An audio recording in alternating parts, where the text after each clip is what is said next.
সময়ে যে মন যত্ন পেল না, অসময়ে সেই মনের আদর যত্ন করাটা বড় বিলাসিতা বলেই মনে হয়। বড় আক্ষেপের সঙ্গেই কথাটা বলে উঠল সুচন্দ্রাদি। শুনে বললাম, তোমার মতো হাসি খুশি সুখী মানুষের মুখে এমন কথাটা ঠিক মানায় না সুচন্দ্রাদি। আমার কথা শুনে সুচন্দ্রাদি হাসতে থাকে। হাসতে হাসতেই বলল, বাইরে থেকে যতটা সাজানো আমরা দেখি, ভেতর থেকে ঠিক ততটা গোছানো নাও হতে পারে, তাই না? সুচন্দ্রাদির এমন কথার সাথে আমিও একমত। আমরা আসলে মানুষকে বিচার করি তো ওপর থেকে, ভেতরে কে কেমন আছে আমরা জানতেই পারি না। জানে একমাত্র সে নিজেই। কিন্তু সুচন্দ্রাদির মুখে এই কথাগুলো শুনে ঠিক যেন মেলাতে পারছিলাম না। হাসি খুশি আমোদে মানুষ সুচন্দ্রাদি, অথচ তার মুখে এমন আক্ষেপের সুর, মানুষটাকে অন্য মানুষ বলেই মনে হচ্ছিল। সুচন্দ্রাদির সাথে আমার পরিচয় সোশ্যাল নেটওয়ার্কের মাধ্যমে। সুচন্দ্রাদি আসলে আমার লেখার গুণমুগ্ধ পাঠক।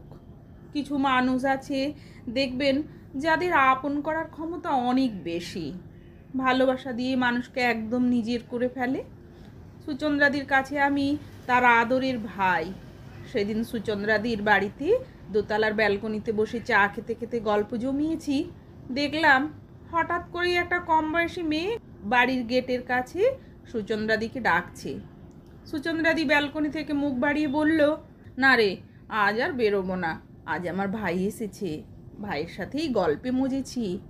মেয়েটি চলে যেতেই সুচন্দ্রাদি বলল, ওর নাম পিউ, বিকেলে ওর সাথেই হাঁটতে বেরোই, বড্ড ভালো মেয়ে, সকালে সবজি বিক্রি করে বরের সাথে, আমি ওদের থেকেই সবজি কিনি, সেই সূত্রেই পরিচয়। সবজি বিক্রি করতে এসে আমার সাথে গল্প করে মেয়েটি, ওর মনের কথা বলে। একদিন মেয়েটি আমাকে বলল, দিদি, তোমার মতো ভালো মানুষ হয় না, কি সুন্দর করে কথা বলো, জানো আমারও খুব ইচ্ছে এরকম একটা বড় বাড়ি তৈরি করার। তোমাদের মতো আমার যদি একটা বড় বাড়ি থাকতো, আমিও প্রতিদিন তোমার মতো দোতলার বারান্দায় দোলনায় বসে দোল খেতাম।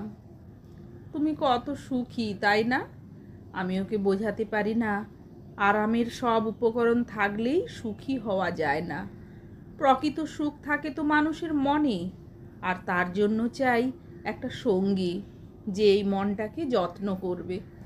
আমি যখন ওর বরকে দেখি ওকে সাইকেলে বসিয়ে নিয়ে হাসতে হাসতে ঘুরে বেড়াচ্ছে, তখন নিজের কথা মনে করে মনটা হু হু করে ওঠে। তবুও আমি ওদের দেখেই ভালো থাকি। যখন দেখি দুজনে সবজি বিক্রি করতে করতেই একসাথে গল্প করছে, হাসছে, একসাথে সিনেমা দেখতেও যাচ্ছে, মনটা জুড়িয়ে যায়। আমি তখন সুচন্দ্রাদির কথাগুলো মন দিয়ে শুনছি আর ভাবছি, মানুষটার মনে জমে আছে একরাশ আক্ষেপের মেঘ। নিজেকে এমনভাবে প্রেজেন্ট করে সকলের সামনে, দেখে কেউ এতটুকুও বুঝতে পারবে না বিছানায় পেতে রাখা নতুন বেডশিটটার আড়ালে যেমন লুকিয়ে থাকে ছেঁড়া লেপ তোষক, ঠিক তেমনি সত্যিই তো এই পৃথিবীতে কত মানুষ আছে সংসারে থেকে যারা নিজের সাথে অভিনয় করেই নিজেকে নিঃশেষ করেছে। কথাগুলো ভাবছি তখন চায়ে চুমুক দিতে দিতে সুচন্দ্রাদি নিজের জীবনের কথাগুলো বলতে শুরু করলো। ঘড়িতে দম দিয়ে দিলে সে যেমন চলতে থাকে, ঠিক তেমনি ভাবেই। সুচন্দ্রাদি বলল, জানিস ভাই, আমার বিয়ে হয়েছিল 21 বছর বয়সে। গ্র্যাজুয়েশন সে বছর কমপ্লিট করলাম। আমার স্বামী সরকারের উচ্চপদস্থ অফিসার। একমাত্র ছেলে আর শ্বশুর শাশুড়ি, আমাকে নিয়ে হয়ে গেল 4 জনের সংসার। বাবা মা আত্মীয় স্বজন সবাই বলেছিল ওরকম ভালো ছেলে পাওয়া যায় না। আমার বড় পিসি বাবাকে বলল, আমাদের সুচন্দ্রার তো চওড়া কপাল, কত বড় ভাগ্য থাকলে এমন বরঘর পাওয়া যায় বলো তো।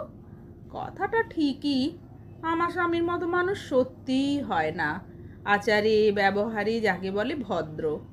শ্বশুর শাশুড়িও ভালো মানুষ ছিলেন। বিয়ের পর থেকে একটা কথাই বুঝিয়ে দেওয়া হলো, শ্বশুর শাশুড়ি স্বামীকে ভালো রাখাই যেন আমার দায়িত্ব। বয়স্ক শ্বশুর শাশুড়ির আদর যত্নের কোনো ত্রুটি না হয়। আমার নিজের মাই সে কথা আমাকে বারবার বুঝিয়ে দিতেন। বরের ট্রান্সফারের চাকরি বেশিরভাগ সময় ওর বাড়ির বাইরেই কেটেছে। যখন যা প্রয়োজন সব দিয়েছে। দামি শাড়ি গয়না থেকে শুরু করে প্রয়োজনীয় টাকা, যাতে কখনো কোনো কিছু অসুবিধা না হয়। তারপর ছেলে মেয়েকে বড় করা, হাজব্যান্ড সব সময়ই একটা কথা বলতো, ছেলে মেয়েকে এমনভাবে মানুষ করো যেন কেউ না বলে বাবা একজন অফিসার হয়েও ছেলে মেয়েরা ঠিক মতো মানুষ হয়নি। সবটাই আমার হাতে এসেছে সময় মতো। পড়াশুনো থেকে শুরু করে সব কিছুতেই আমি। তার জন্য শ্বশুর শাশুড়ি এমনকি আমার হাজব্যান্ড বলতো, তোমাকেই স্যাক্রিফাইস করতে হবে, তুমি মা। আমি স্যাক্রিফাইস করলাম না। আমি কোথাও যেতাম না, কোনো আত্মীয়ের বাড়িতে না, কোথাও বেড়াতে যাওয়া নয়। বর তখন বলতো, এখন ওদের একটু সময় দাও, পরে দেখবে অঢেল টাইম পেয়ে যাবে ঘুরে বেড়ানোর, আনন্দ করার। তবে আমার হাজব্যান্ডের কথাটাই সত্যি হলো। হাতে প্রচুর টাইম পেয়ে গেছি এখন ঘুরে বেড়ানোর, আত্মীয়র বাড়িতে যাওয়া, আনন্দ করার। ছেলে আর মেয়ে দুজনেই প্রতিষ্ঠিত বলতে গেলে। মেয়ে চাকরি করছে ব্যাঙ্গালোরে, ছেলের MBBS কমপ্লিট এই বছরই হয়ে যাবে, আর হাজব্যান্ড রিটায়ার করেছে এই 6 মাস হলো। জীবনে সব কিছুই হলো যে যা চেয়েছিল, কিন্তু আমি, তবে এখন আর সেই ইচ্ছেটাই নেই। সময় আছে, টাকা আছে, সঙ্গী আছে, শুধু মনের ইচ্ছেটাই মরে গেছে। আলমারি ভর্তি কত দামি দামি শাড়ি, কত সুন্দর করে সাজানো, আলমারি খুললেই হয়তো হুড়মুড় করে ঘাড়ে পড়বে। ওগুলো আজকাল সাজিয়ে রাখতেই ভালো লাগে, নিজেকে সাজাতে ইচ্ছে করে না।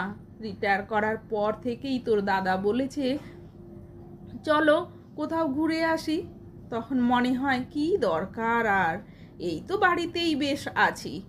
যখন তখন ব্যালকনিতে বসছি, কত মানুষজন দেখছি, সকাল থেকে রাত পর্যন্ত যে যার মতো করে দৌড়াচ্ছে, ওগুলো দেখতেই ভালো লাগে এখন। নিজের সাথে নিজেই যেন কথা বলে চলেছি।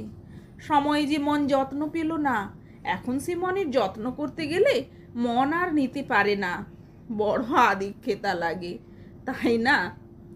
কথাগুলো বলার পর একটা দীর্ঘশ্বাস ফেললো সুচন্দ্রাদি। তারপর বলল, আচ্ছা ভাই বলো তো, আমি নিজে কি পেলাম এ জীবনে? সবার যত্ন করতে গিয়ে, খেয়াল রাখতে গিয়ে নিজেকে কিছুই দিইনি, যন্ত্রের মতো কাজ করে গেছি। আমরা মেয়েরা যারা আমার মতো, আমরা কি অনেক বেশি কিছু চেয়ে ফেলি? হয়তো না। একটু সময় চেয়েছি নিজের মানুষটার থেকে, আমি না চাইতেই হয়তো অনেক কিছু দিয়েছে। দামি দামি শাড়ি গয়না, নিজের ইচ্ছে মতো খরচ করার জন্য টাকাও, কিন্তু পেয়েই বা কি লাভ হয়েছে? যা দিয়েছে তা সব সাজানোই আছে, শুধু সময়ের সাথে সাথে মানুষটাকেই পাইনি, অভিমান করার জায়গাটা পাইনি, তার সাথে একান্তে কয়েকটা দিন কাটানোর জন্য সময় পাইনি, কাছের মানুষটার সাথে মনের কথাগুলো বোঝানোর সুযোগটুকুও পাইনি। আমরা মেয়েরা লতার জাত, স্বামী নামক অবলম্বনকে সব সময় জড়িয়ে থাকতেই ভালোবাসি।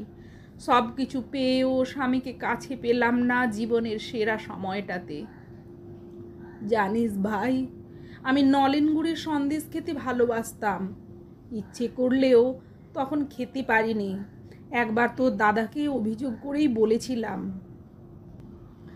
এই শীতে একদিনও নলেন গুড়ের সন্দেশ খাওয়া হলো না। এটা বলার কারণ তোর দাদাকে মনে করিয়ে দেওয়া। আসলে সংসারে তোমার গুরুত্ব তখনই বুঝতে পারবে যখন তোমার পছন্দ অপছন্দের জিনিসগুলো সে মানুষটা খেয়াল রাখবে।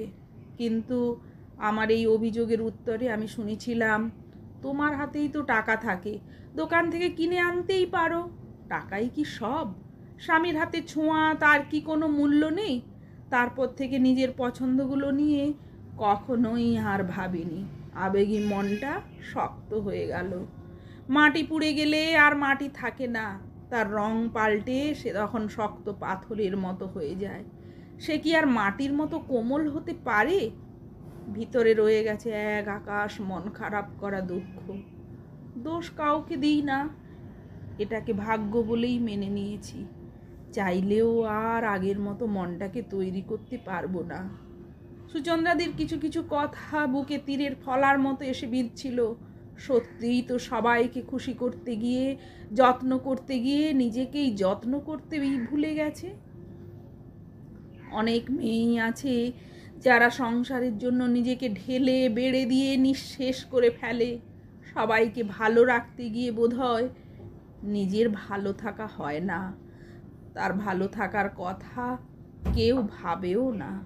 ভুলে যায় যে মানুষটা নিজেকে উজাড় করে দিয়ে যাচ্ছে তারও ভালো থাকা দরকার, তার মনেরও যত্ন দরকার। কিন্তু এই সংসার তার কথা ভাবে না।